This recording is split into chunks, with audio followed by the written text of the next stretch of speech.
So good morning, everyone. So you can call me Frances if easier to pronounce. And this is my PhD topic, and it's about how to zoo visitors face the role of modern zoos in conservation education. And it's a quantitative research in Hong Kong and the UK. Because I study in UK, but I'm from Hong Kong, so I'm doing cultural research from these two regions.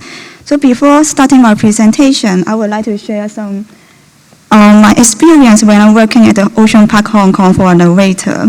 So Ocean Park Hong Kong is a theme park that offers rides and animal attractions at the same time. So my job is to introduce the species like Japanese spider crab, and I will work next to the exhibition. So you can think of what are the questions frequently asked in the zoos. The first one is the visitors ask me, are those crabs real, because they are not moving recently. And then they will ask me, can we eat them? I'm not sure, is it because of Asian culture or Chinese culture, they think everything wildlife maybe can be eatable. But my educational duty is to teach them about conservation efforts to protect the endangered species, and also help the visitors from connection to the natural world and encourage them to live more sustainability. So now back to the topic. I will introduce you what is the education role in the zoos. A modern zoo's strategy focus is on conservation, education, research, and recreation, and those roles have mainly been adopted by the zoo worldwide recently. This session will reveal the importance of education roles, but my PhD research project is focusing on the 4 roles. Zoos have a high priority in offering formal educator-led teaching to educational groups, and the educational materials and activities are outputs of the zoo's educational report, including formal educator-led and informal visitor-led. Besides, the zoo visitors could participate in free choice learning. Free choice learning is learning that is self-directed, voluntary, and rather than following a set of curriculum is guided by the learner's needs and interests. The World Association of Zoos and Aquarium explains the education role is to interpret different connections to attract, inspire, and enable people from all walks of life to act positively for conservation. The education role of zoos and aquarium will be socially, environmentally, and culturally relevant, and by influencing people's behavior and values, education will be seen as important conservation activities. Regarding the role played in formal educator-led teaching, zoos offer a wide range of educational programs for schools targeting different age groups. These pictures are taken in the Chester Zoo in the UK, and Chester Zoo also makes good use of the facilities in the zoo to promote its mission of preventing extinction from the earlier years foundation stage through to the university level, educators and community groups, and also the public. Chester Zoo offers in-zoo and outreach activities, and also online zoo visits, providing opportunities for participants to explore species and connect with nature. So this one is showing the education activities at the education center for the children. And we can see that this is just near to the primaries exhibit, so they will show what they are eating every day for the visitors to know more about them. And this one is about the illegal wildlife trade in the UK and also worldwide. And this one is the educational activities by including, they introduce the animal species by educational board. So there are some criticism of the educational role played in conservation education of the value of the zoos. The underlying motivations for visiting the zoos can influence zoo visitors' learning outcome. Previous study also showed that there is a significant relationship between learning and the personal context. For example, the main reason of them visiting the zoos. The literature suggests that the conservation learning may not be the visitor's primary reason for visiting a zoo. It reported on a study involving more than 1,500 visitors from 13 zoos, and is to understand their perception or provision of learning experience. Although the majority of participants agree that the most important role of zoo is providing information regarding the species conservation, only 18% of visitors gave the highest priority to conservation learning. The majority of visitors select to share the quality time with family or friends as their top priority for visiting the zoos or aquariums. The use of the site is the most common content of zoo education, as we see in the previous pictures. However, there are some potential limitations that need to be considered.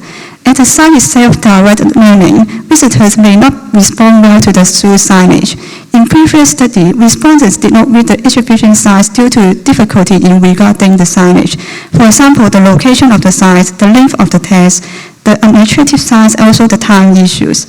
As a result, the information of the signs should be easy to read, understandable and relevant to enhance visitors' learning experience.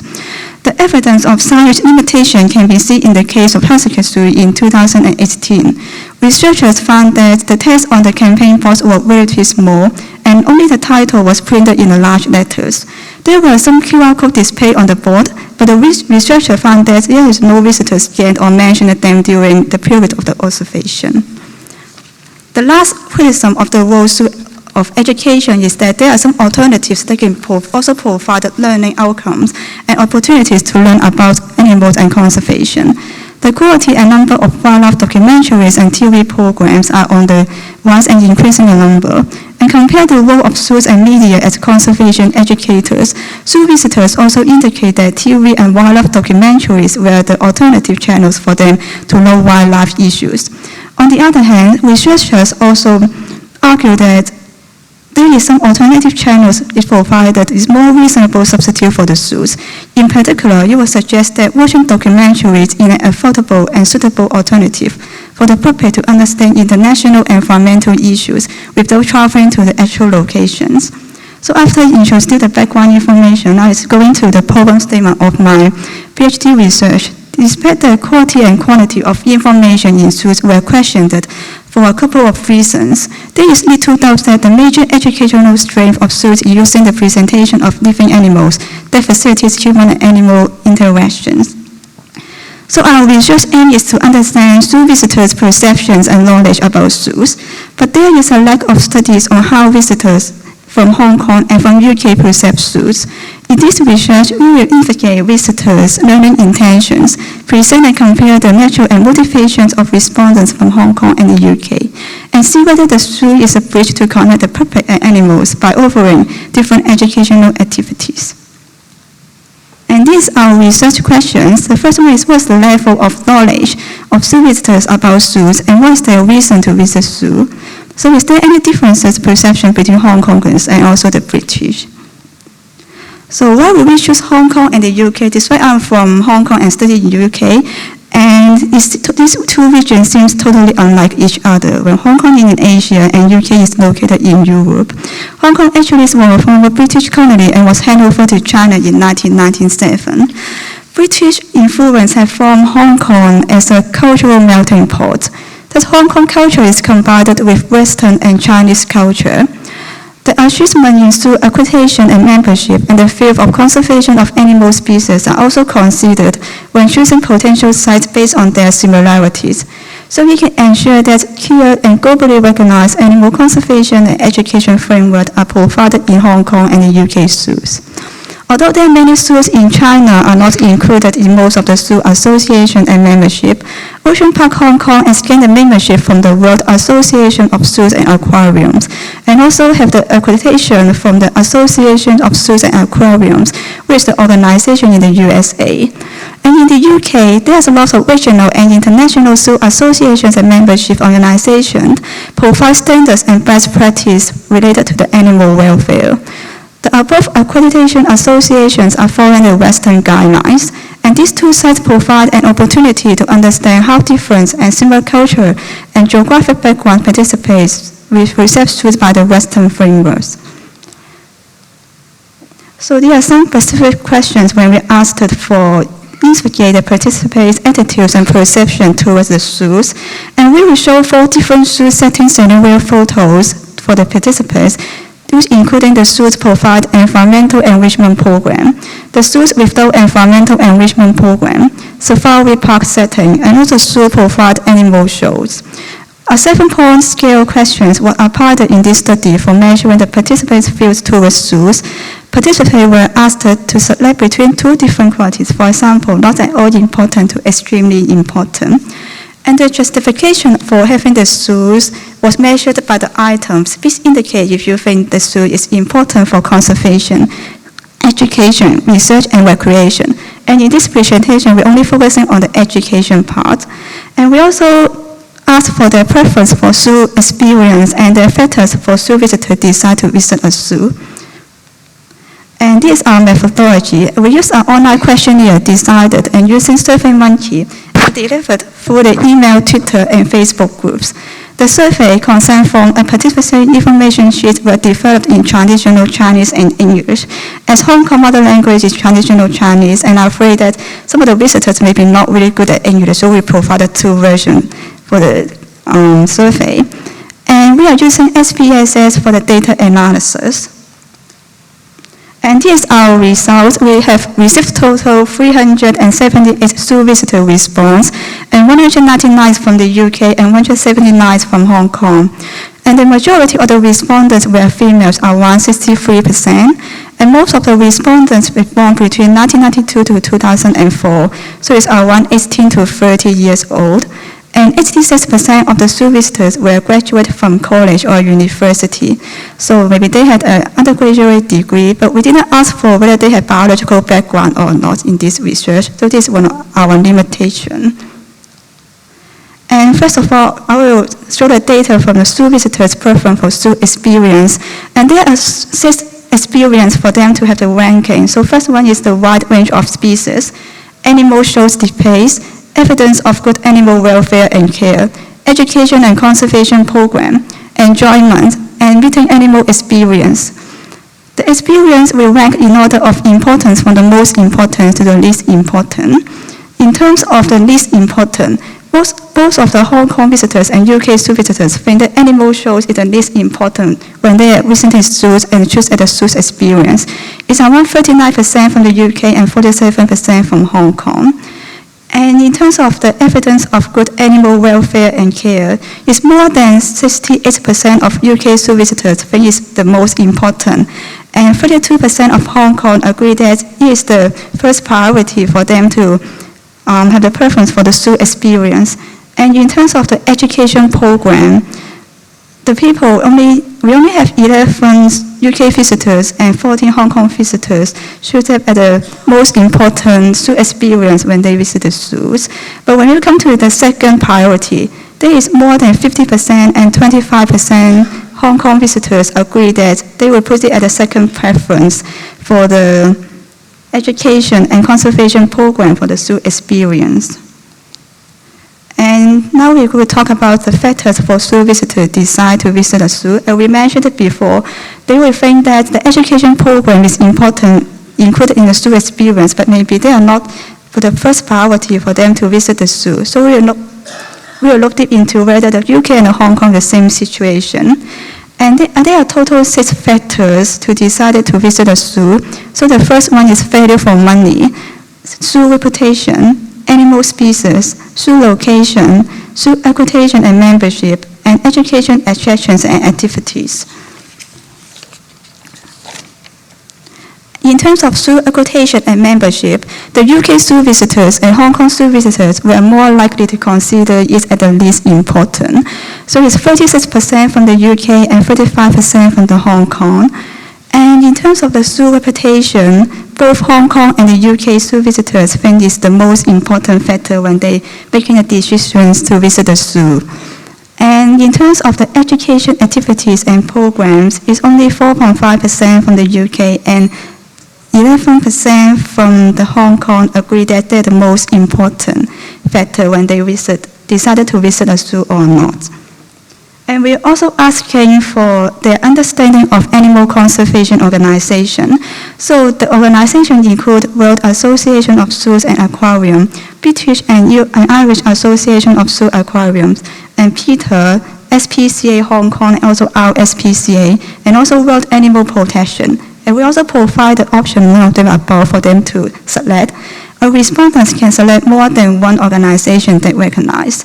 And from the result data, we show that the SPCA Hong Kong and RSPCA is the majority known by the respondents. And when it comes to the zoo accreditation organization, it's not really well known according to the zoo visitors.